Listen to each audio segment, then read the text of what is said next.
সে দলটি কারা? আহলে হাদিস তারা বলছে আমরা সে দলটি, বেরেলিরা বলছে আমরা সে দলটি, হানাফি মাযহাবের লোকেরা সারা বলছে আমরা সে দলটি।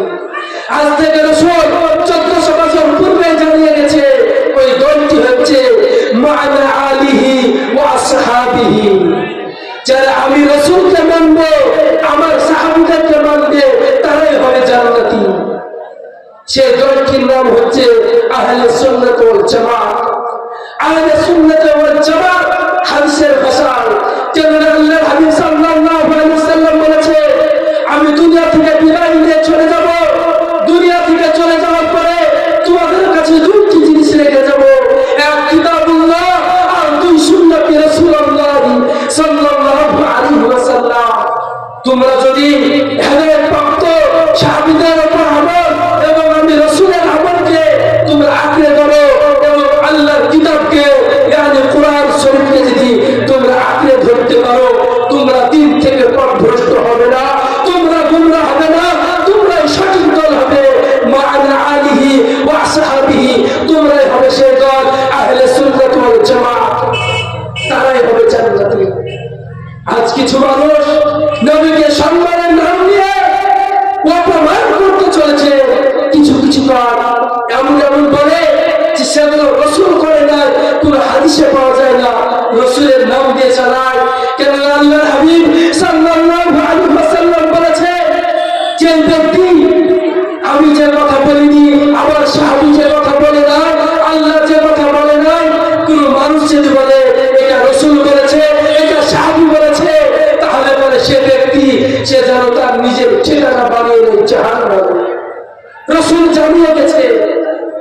অতএব আমাদেরকে বেশি বাড়াবাড়ি করতে হবে না। আলেম ওলামারা যেটা বলবে এই ঠাট্টায় পড়ে থাকলে আমাদের হবে না, আমাদের নিজের আমলকে তৈরি করতে হবে। আজকে যেহেতু অনলাইনের যুগ, অনলাইনে আপনি যেটাই চাইবেন সেটাই চলে আসছে। যখন নামাজ কিভাবে পড়বো সেই নামাজ, একটা আসছে বুকের উপর হাত বাঁধবে, একটা আসছে নাভির নিচে হাত বাঁধবে।